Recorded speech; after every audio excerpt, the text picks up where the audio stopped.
Я стоял в очереди, и мне человек просто в спину, вот так, в лицо мне дышал. Когда началась паника, у нас тоже пошли резко вверх заказы, то есть это, в цифрах я могу сказать, что количество заказов у нас выросло примерно 30-40%. Может быть, мне пойти с семьей провести это время там, а ты доставляешь какие-то продукты, да? Мы всегда говорим, у нас такое правило: ложи такие продукты, которые бы ты купил себе домой. Вы можете предложить ничего. Салам алейкум, друзья, это подкаст «Три медведя». Сегодня с вами я, Бурый, Беруз Насрединов, Белый, Искандар Мирзаганиев, а за пультом у нас сегодня Фарод Холматов, он же Панда. Зибу Таджибай на самоизоляции, но мысленно она с нами, и мы с вами тоже, Зибу. Зибу, привет. И говорим о полезных идеях, которые рождаются у нас в такое непростое время, говорим о бессилии людей, без паники и истерики. Да, и сегодня мы хотели поговорить о таких вещах, как доставка еды и продуктов питания. Потому что в некоторых странах мира, особенно на Западе, услуга доставки готовой еды и продуктов питания – это обычное явление. Заказать можно все, что угодно, вплоть до чашечки кофе себе в офис. Сейчас эта сфера бизнеса активно развивается в России и в Казахстане в условиях пандемии коронавируса. Многим стало удобно пользоваться услугами доставки еды и продуктов питания на дом. Ведь базары и магазины – это тоже места скопления людей. В Душанбе служба доставки Магнит TJ появился относительно недавно, но для этого бизнеса, как бы это иронично или грубо не звучало, в Таджикистане пробил звездный час. И сегодня у нас в гостях один из основателей компании Магнит TJ, мой давний друг и коллега бывший Бехрус Муясаров. Приветствую вас, Бехрус. Здравствуйте. Салам алейкум, Беруз. Добро пожаловать на подкаст «Три медведя». Итак, давайте начинаем по порядку тогда.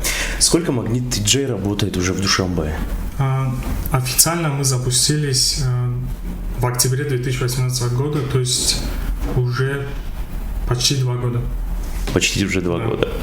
Вообще тяжело было убеждать людей в начале вашей работы и пользоваться вашими услугами? Очень. Даже я больше скажу, что по сей день, то есть очень многие люди относятся очень скептически. Я думаю, это больше связано с национальной чертой, что боятся заказать и привезут, то есть плохие продукты, то есть очень сложно убедить, особенно поколение более взрослое, то есть есть такая проблема. Поколение, которые сами выбирали все это время и знают, что выбирать, получается. Да, точно. Но, по-моему, эти страхи, они не обоснованы. Вот, грубо говоря, как бизнесмен. Если ты человеку отвез плохой товар, он тебе второй раз не позвонит и не постучится. Да, согласен с собой.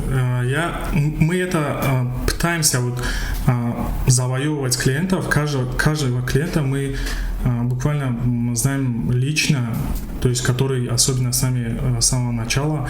Они тоже с опаской пробовали, но с каждым заказом они все больше доверяли нам. То есть сначала это были заказы какие-то бытовой химии, может быть, или какие-то упакованные продукты. Постепенно они заказывали фрукты, овощи, то есть молочку, и понимали, то есть, что могут заказывать любые продукты. То есть раньше вы много тратили на рекламу для того, чтобы донести до людей вот эту всю информацию? Нет, к сожалению. То есть у нас бюджет рекламный был очень маленький. То есть мы больше как завоевали клиентов? То есть через знакомых. То есть сарафанное радио, мы обзванивали клиентов, знакомых, говорили через знакомых, то есть сотрудникам. То есть потому что мы тратились только на рекламу диджитал, другой рекламы у нас не было, поэтому, то есть вначале у нас было очень мало заказов, то есть в день могут быть 5-6 заказов всего. То есть поэтому... То есть вы чаще всего используете диджитал-площадки? Да. Бывали такие моменты, что не уследили, да? Вот заказали продукт, привезли, но не тот продукт. К примеру, я не знаю... Что вы делаете в тот момент, если клиент недоволен? Я понял. Такие моменты случаются, к сожалению. Бывают чем-то недовольны или забыли какой-то продукт именно на складе. То есть при сборке заказа, если заказ довольно большой, то просто человеческий фактор забыли положить, например, в сетку какой-то продукт. Как бы ты решил этот вопрос, если бы ты был клиентом?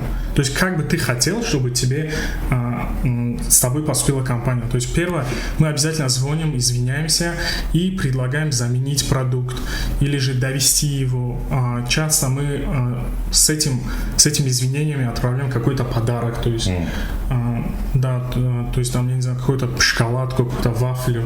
Сказать то, что бонус, да? Да, бонус, да, потому что мы очень дорожим нашими клиентами. Смотри, вот я просто пару месяцев назад в Душанбе была паника. Помните, да, вот эта легендарная мука по 500 самани за килограмм, там, да, маслом люди обливались, ванны заливали. Ну, то есть дикая паника была, в супермаркетах жесть, что происходило. Я туда не пошел, мы заказали, кстати, у вас. То есть нам все привезли, все, что нам нужно было. Ну, опять же, крупы, мука, все такое. Но вот именно на вот эти дни паники, когда был массовый ажиотаж, у вас был резкий скачок? Вы смогли, я предполагаю, что он был, но вы смогли всех клиентов своих обслужить правильно и вовремя? Скачок был, да. Но то есть там, знаешь, у нас есть какой-то предел заказов, которые мы можем обслужить вовремя. То есть и конечно, при таком скачке у нас были какие-то задержки. Мы обзванивали наших клиентов и как бы с ними разговаривали, что ваш заказ будет, например, доставлен, может быть, завтра. Вот представь, человек делает заказ в 5 часов вечера. То есть мы его должны доставить где-то часов к 9, если бесплатная доставка. То есть мы ему звоним, мы уже видим, что мы не успеваем этот заказ доставить вовремя. Мы звоним и говорим, что если хотите, мы его или отменим, или перенесем на завтра, на первую половину дня. Большинство клиентов соглашались. Были такие клиенты, которые отказывались, но их очень маленький процент. То есть они говорили, может быть, им что-то срочное нужно было. То есть они говорят, нет, я отказываюсь, удалите мой заказ. А остальные за это, да, они соглашались, они как бы понимали, что-то такая паника как бы происходит в обществе, и мы на завтра, то есть нормально доставляли. То есть, да, ну, они были довольны, клиенты были довольны. Вот вы в начале подкаста говорили, то, что вот служба доставки, да, еды и продуктов вот, в нынешней ситуации, вот можно так сказать, то, что это звездный час. Да? Согласен. Согласны вы с этим? Да, как бы это прискорбно не звучало, как вот в начале подкаста упомянули, да, я считаю, что это звездный час, но с такой сложившейся ситуацией, конечно же, это, то есть я не рад такому, что мы вот именно вот так в это время, да? Да, в это время, да, что люди больше начали заказывать или как-то звонить, просто даже узнавать, писать нам в Фейсбуке, просто регистрироваться, может быть, даже не заказывают, но регистрируются, смотрят, то есть мы это все прослеживаем. Ну, вот так, да, что, да, сейчас у нас немного, но немного выросла, как я могу сказать. Клиентура. Да. Клиентская база. Клиентская база и, в общем, интерес к сервису, да. Интерес к сервису, да. Но, к сожалению, я замечаю в наших магазинах, вот даже сейчас, хотя вот крупные торговые центры, такие как, например, Ашан, либо Пайкар, они ввели все ограничители, они поставили наклейки, содержание, соблюдается. Вчера я буквально стоял, я чуть не разозлился, потому что я стоял в очереди, и мне человек просто в спину, вот так в лицо мне дышал.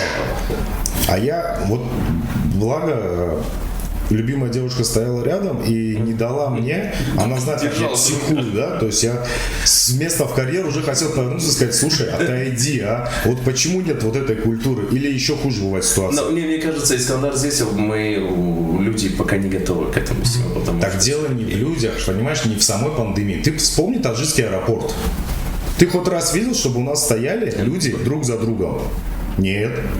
Всегда же хаос. У нас нет этой культуры какой-то, все же спешат куда-то. Ты что, не дай бог, не успеем. Или того хуже, вот говорим, да, проблема, вирус. Зачем женщина берет в магазин с собой 10 детей, чтобы купить одну шоколадку? И я вот здесь целиком и полностью за такие вот компании, как Магнит TJ. Чтобы будет доставкой. Конечно. Тебе принесут все домой, ну не сегодня, завтра принесут, но ты не рискуешь. Но это лично мое мнение, да, то есть я дико взрываюсь в магазинах, я просто с ума схожу, потому что никто не соблюдает ни дистанции, ничего, все подряд лапают, трогают, ну как так можно?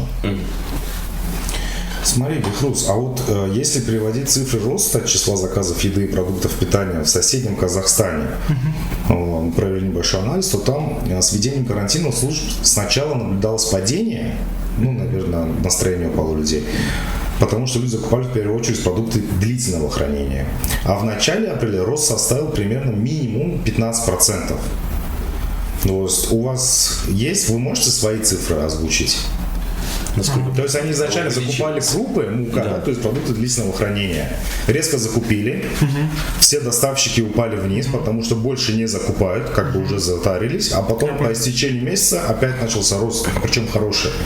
То же самое могу подтвердить с нашей стороны. То есть вот эти 2 дня, насколько я помню, когда началась паника, у нас тоже пошли резко вверх заказы. То есть это, в цифрах я могу сказать, что количество заказов у нас выросло примерно 30-40%. Это точно.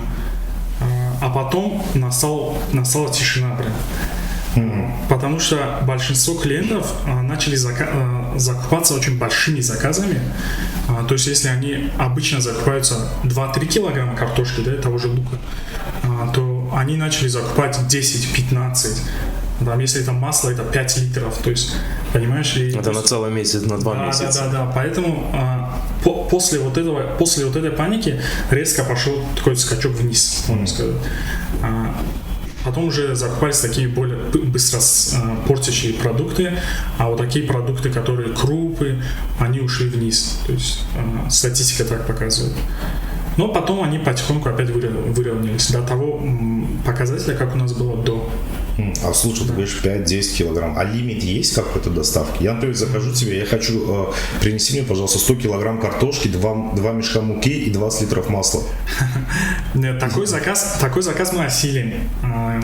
Там 100 килограмм. У нас были, кстати, такие заказы. 100 килограммов картофеля. Да, у нас были такие заказы, но они очень редкие, и они обычно, знаешь, заказывают в какие-то большие хавли, где, например, в одном хавли живут несколько семей. То были такие заказы, но я повторюсь, что они были очень редкими. То есть, может быть, там, в 2 месяца раз. То есть лимита нет? Такой. Нет, у нас лимит, конечно же, есть. Лимит, он обусловлен нашим складом, то есть сколько у нас в наличии сейчас продукции. То есть если у нас возникает такая ситуация, что какого-то продукта не хватает в заказе, да, например, может кто-то заказать, например, там 10 пачек какой-то там дорогой туалетной бумаги. То есть у нас нету такого. То есть мы звоним клиенту и говорим, что у нас есть вот в наличии 5. Хочешь, мы тебе привезем? Он говорит, это 99% случаев, они говорят, да, видите, сколько у вас есть. То есть мы убираем лишнее с его заказа и отвозим то, что у нас есть. То есть, получается, у вас все лежит на складе. Да. То, что на складе, это и есть лимит определенный. Да. Ну вот смотри, вот если все лежит на складе, да, вот уже мы все знаем, мы уже все профессиональные вирусологи стали в стране, знаем, на каких поверхностях сколько живет вирус. Если у вас все лежит на складе, то есть какие меры предосторожности вы используете? У нас вот с этим очень жестко. Помещение, оно герметично. Там очень чистота, можно сказать. Потом туда человек, который туда входит, это завсклад, там работает один человек. Прежде чем туда зайти, он переодевается, он всегда в маске, в перчатках, потому что он работает с овощами, фруктами. И он туда утром заходит и, может, в 10-11 часов выходит. То есть он вообще не выходит, не контактирует? Да, он не контактирует. Получается, сначала работать, да. Да. Один, он как бы приготавливает, грубо скажем, заказ и просто передает его в другую камеру, в котором уже идет расфасовка.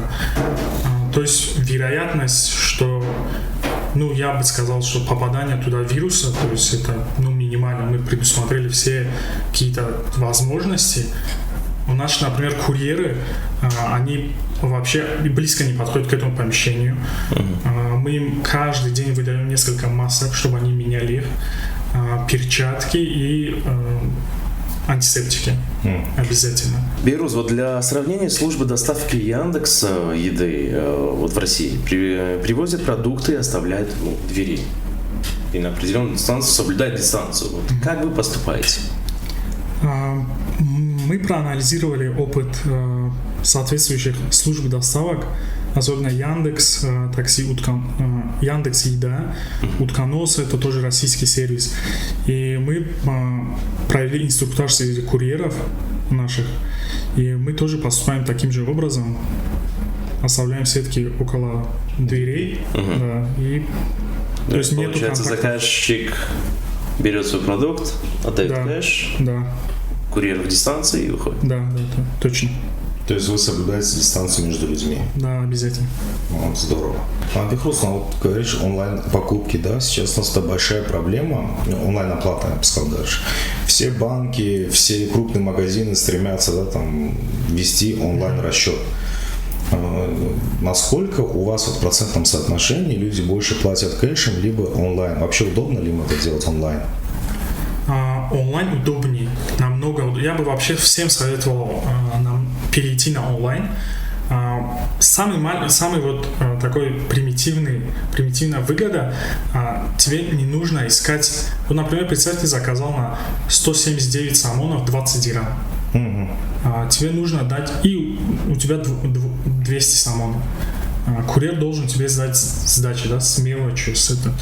То есть вот у тебя не будет вот этого контакта, лишнего контакта, чтобы взять мелочь, чтобы взять сдачу. То есть ты оплачиваешь точную сумму своего заказа онлайн, тебе привозят, ты просто проверяешь продукты и все. То есть никакого у тебя отношения больше с курьером нету. Ну смотри, вот у меня был случай такой, например, с вашей компанией, я заказывал продукты, онлайн попробовал, да, через карту Алиф. Грубо говоря, я заказ сделал, в корзину положил, все, заказ принят.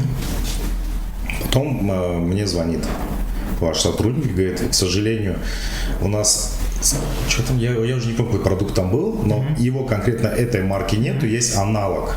Мы вам привезем, сделаем перерасчет, но в чеке все равно будет указан тот продукт, который вы заказали изначально. То есть вот это вот небольшая несостыковка получается. Да, бывают такие случаи. Почему именно бывает? Потому что мы стараемся некоторые продукты не скрывать, то есть от заказа моментально после их, например, исчезновения, можно сказать. Или, например, сотрудник не успел его скрыть. Ну, например, приведем пример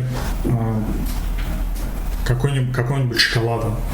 То есть ты его заказал, положил в корзину, то есть отправил нам, но на складе он у нас закончился. Именно в этот момент он закончился. Поэтому оператор звонит тебе и говорит, что у нас есть такой аналог, мы можем тебе поменять, но по сумме он отличается, например.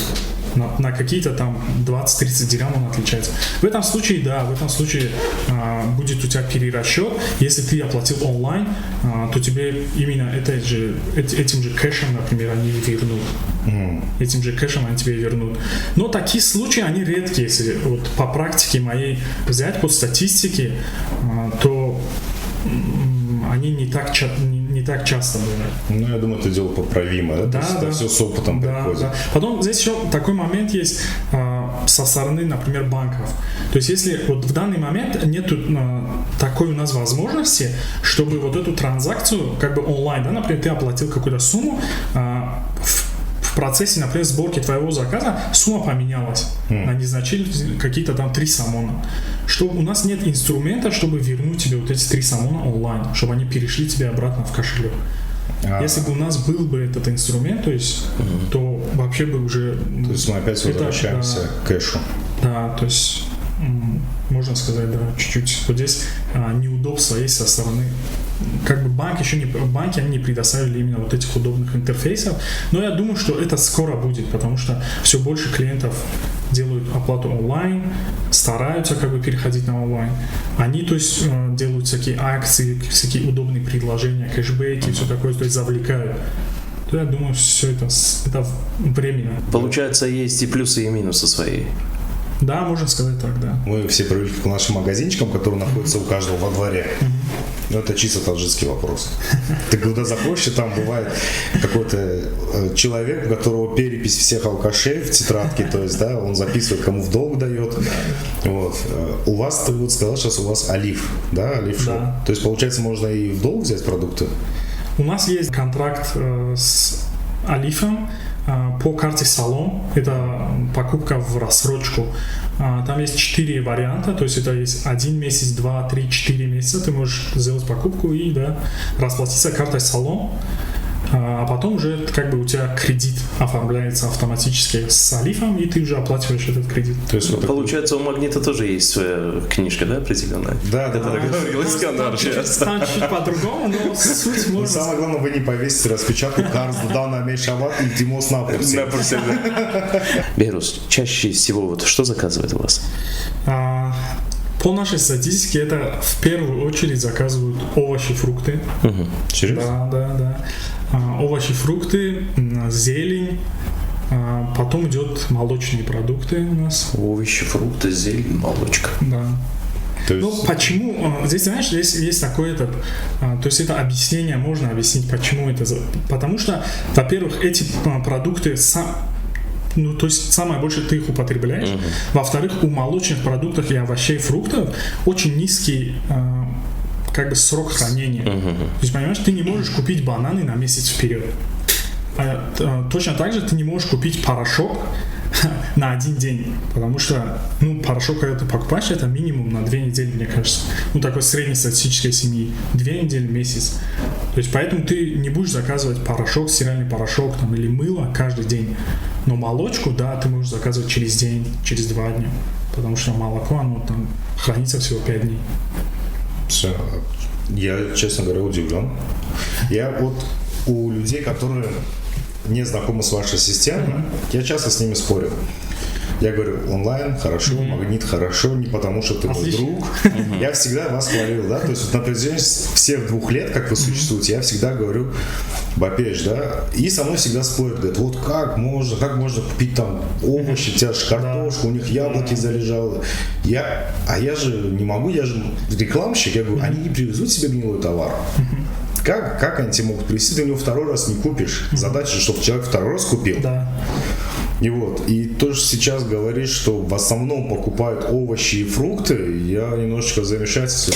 С одной стороны, мне кажется, Искандар Берус, то, что это действительно логично и даже выгоднее, если человек может заказать, я не знаю, там 3 килограмма картошки и 2 килограмма лука. Примерно тому, допустим, человеку надо сходить до базара, доехать до базара, во-первых. Это время и деньги тоже получается.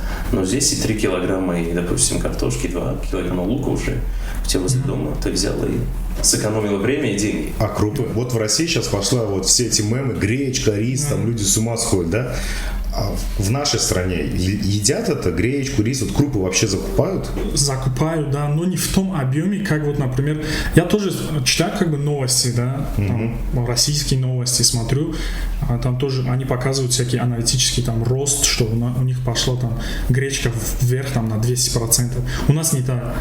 У нас закупают крупы, но вот, я не видел заказ, чтобы, например, гречку купили 10 пачек сразу. То есть одна пачка там у нас есть, там я вот приду, например, национальный производитель Баракат, да, например. То есть он хорошо идет, но больше там 2-3 пачек, 4 пачек я не видел. То есть как-то закупают, но в таких нормальных объемах. То есть я не знаю, может быть, они не боятся, что она пропадет, или это не основной продукт их как бы потребления. Вот я про это и спрашиваю. Да, то есть большими такими этими заказами, объемами не было. Мясо? Мясо тоже, то есть 2-3 килограмма, 4. А заказов больше на мясо или нет?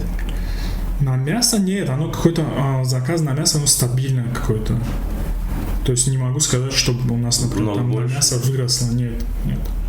Но мне кажется, здесь все-таки инстинкт добычка, ты должен сам пойти на базар. Нет, это система, которую ты 4 раза поворачиваешь, смотришь. Отогнать шмелей, вот так с мяса, потыкать в него, съесть кусочек сырого, ты же понюхать, да. Понюхать его, да. Потом сказать к особу ты не подкладывай мне жир, ты что делаешь, там же целая процедура.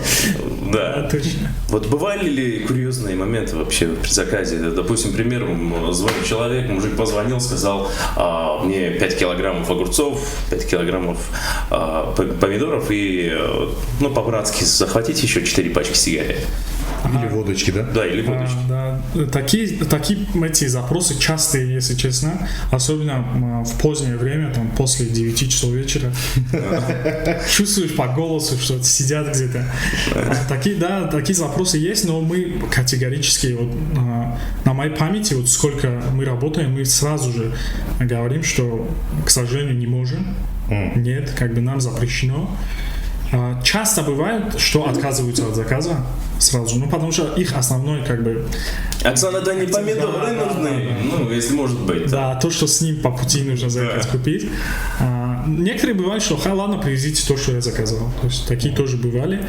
Но в большинстве случаев они говорят, что нет, тогда не нужно. Даже мы вот сейчас на месяц Рамазан мы скрыли такие продукты, как пиво, то есть из нашего каталога тоже.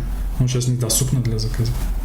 Серьезно? Да. И если, к примеру, взять, позвонил ребенок и заказывает продукты. Окей. Вы доставляете или нет? Да. Не знаю, ребенку, не знаю, 8 или 7 лет. Да? Голос слышно, что... Не, у нас, знаешь как, у нас были такие случаи, что видно, что оформлял ребенок. То есть там киндеры, шоколадки, вот чупа-чупсы, только И сладости. все по 50 штук, да, по-моему? Если... Там, да, тоже может большие, да, там киндеров 8-10. То есть видно, что взрослый человек это вряд ли закажет все.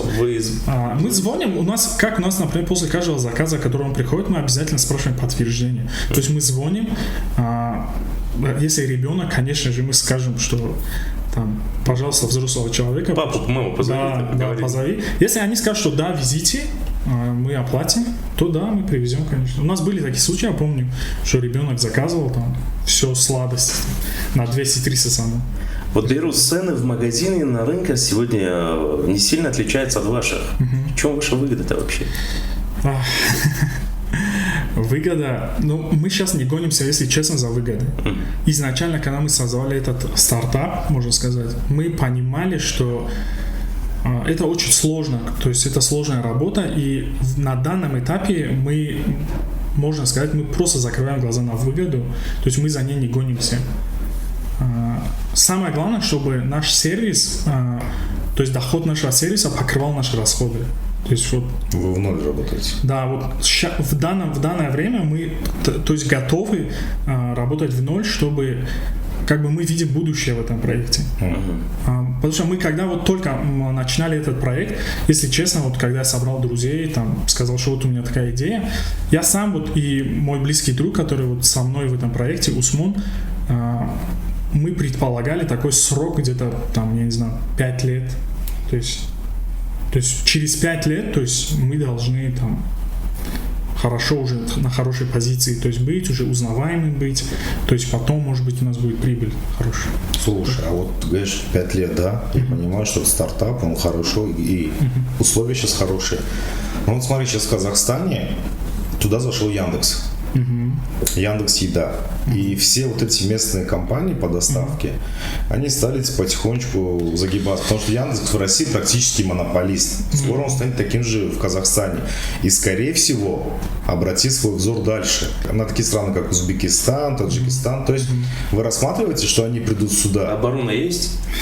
Или вы с ними можете слияние сделать, чтобы стать отделом здесь? Да, сложный вопрос, если честно. Потому что бороться с таким гигантом, например, как Яндекс, там, не знаю, там, Google, да, тот же, это очень сложно. Особенно в такой вот... у нас именно IT чуть-чуть же проект, то есть, конечно же, с ними очень будет сложно. Мы так далеко, если честно, вот, не заглядывали. Но если уже мы почувствуем какое-то давление, то мы задумываемся, конечно, какие шаги нам предпринять, чтобы остаться на рынке, чтобы какой-то у нас процент был, то есть этого рынка, то есть чтобы мы работали дальше. Но если честно, так далеко мы не задумывались. Но вполне возможно, не просто он скажет, ребят, вы теперь сами. Возможно, да. То есть ваша база, ваша уже налаженная работа. Возможно. Так обычно вот монополии, они так и делают. То есть они просто покупают компанию какую-то маленькую, и они дают, как бы говорят, давайте работайте, только у вас теперь ресурсов в 100 раз больше. Прикольно. Бех, смотри, а вот вы молодой стартап, да? 2 года вам. Причем первый год, вы можете сказать, просто он ушел в никуда. Можно сказать. То есть смело, потому что я помню, сам вы когда запустили, потом вы сильно потухли, потом вновь возродились. Как ты сам сказал, у вас появился инвестор, человек, который в вас поверил. Да, молодых ребят. можно сказать, да. Но вот сейчас вот молодым стартаперам, грубо говоря, вы сделали бизнес, которого здесь не было. Тем более онлайн-бизнес в нашей стране — это страшная вещь, еще до него далеко-далеко идти. Но в целом вы это сделали, и сейчас удачно все идет. Вот что бы ты посоветовал молодым ребятам, которые сейчас сидят дома и думают, что делать, что придумать? Я думаю, такое самое главное — это вот не сдаваться, то есть... Несмотря на что? Да, потому что часто бывает... Да. Вот, если честно, у нас тоже часто было, что, может быть, хватит, может быть, что-то не идет. Да. То есть вот такие мысли, они тебя постоянно посещают. Особенно, когда ты только запускаешься, и ты вкладываешь какие-то свое время, да, драгоценное. Потому что ты думаешь, может быть, мне пойти с семьей провести это время, там, а ты доставляешь какие-то продукты, да. Но вот именно вот этот стержень, если есть у человека, мне кажется, то есть он говорит тебе, что нет, то есть еще есть шанс, я добью, я сделаю. То есть первый, мне кажется, совет — это не сдаваться, то есть верить в то, что ты делаешь. Это самое главное. Второй — это принятие решений, то есть это тоже очень важный момент. То есть, может быть, иногда, если ты видишь, что что-то у тебя не то идет, нужно принять какое-то кардинальное решение или поменять сферу деятельности компании, посмотреть в другое направление. То есть мы тоже были к этому готовы. Мы думали, что если там определенное время пройдет, и то есть мы видим, что результатов нету или там спад у нас идет, то мы могли то есть как бы посмотреть в другое направление. То есть тоже такое. То есть главное не унывать, не сдаваться, даже если на складе все продукты протухли. Да, можно так сказать. В тот момент что делаете? Действительно, вот если продукты в таком плачевном состоянии, в тот момент что вы делаете? Мы выбрасываем, конечно же. То есть у нас, конечно, бывает, например, привозят, например, помидоры. Да, например, когда ты покупаешь ящиком, там 20, 25 килограмм, 30 килограмм, обязательно мы их перебираем, и обязательно выходят помидоры, которые там, например, битые, которые... Когда мы вообще я хочу сказать, например, как мы собираем заказ, как мы объясняем расфасовщикам, которые собирают заказ, как его собирать, то есть или какие продукты ложить. То есть мы всегда говорим, у нас такое правило: ложить такие продукты, которые бы ты купил себе домой. То есть вот перед тобой ящик помидоров или там яблок или груш, я не знаю.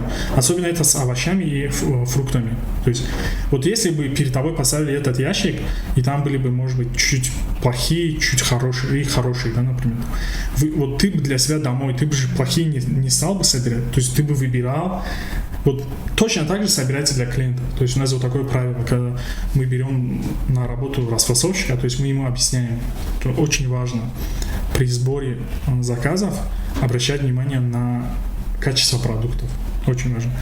А если продукт просроченный или там в плохом состоянии, конечно же, мы его отделяем, выносим из склада или раздаем, или просто или выкидываем. Да. Утилизируете. Да. А вот бывало бы моменты, вот форс-мажорные моменты. Вот пример того, да, вы сказали, что были заказы за 100 килограммов картофеля. А вот недавняя ситуация, к примеру, вот у вас картошки еще пока нет. Но вы знаете то, что завтра поставщик вам поставит, не знаю, полтонны или 200 килограммов картошки. И бац, 11 сомов. И вы в золоте. Не, в тот момент, когда договорились по одной цене, но у вас есть заказ примерно на 50 килограммов картошки со своим клиентом, который ждет завтра вечером 50 килограммов картошки. Что делаете вот в форс-мажорной ситуации? Вот мы тоже, когда у нас есть протокол. Когда мы только создавали этот бизнес, мы пришли к такому мнению, что если человек оформил заказ, и не прошло 24 часов с момента заказа, то мы обязаны поставить ему продукты по той цене, по которой он оформлял. То есть даже если цена выросла на рынке и нам это в ущерб, то есть мы поставим ему эти продукты. Если же прошло более 24 часов, то мы звоним и можем изменить цену. То есть мы изначально договорились, что у нас вот такие правила. Это только действует 24 часа, получается. Да. Ну, нет, в тот момент вы еще сказали то, что бывают заказы, которые мы можем сказать, что через 2 дня мы вам доставим, или через 3 дня это все будет, да? Все, вы заказ оформили. Мы не успеваем, но вот через 2 дня заказ. Через 2 дня нет. Мы можем, вот, например, когда вот пик у нас был, резкий скачок, мы, когда оформляли заказ, особенно после второй половины дня, мы их доставляли на завтрашние дни. То есть даже не было задержки одного дня. То есть, если ты оформил заказ, например, там, в 3 часа дня, ты его получишь на завтрашний день до 12. То есть там нету 24 часов. И, конечно, в такие моменты, то есть если это со стороны нашей, то есть задержка происходит с нашей стороны, то мы ему доставим продукты по той цене, которую он заказывал. Даже если там пройдет более 24 часов. Я имею в виду, есть такие заказы, у нас, например, в сервисе доступно, что ты заказываешь продукты на 2 дня вперед. То есть можно, если вот сегодня пятница, я закажу в воскресенье на воскресенье утро. Если цена продукта резко вырастет, например, как это произошло с чесноком или с имбирем, да, который был по 30 самонов за килограмм, сейчас и вырос до 100 самон, да, до 100 больше, до 130 самон, то просто мы позвоним клиенту и объясним, что произошел резкий скачок. И то, знаешь, как, если у нас этот продукт будет на складе по той цене, которую мы раньше ее покупали, по цене вот предыдущей, то мы ему поставим.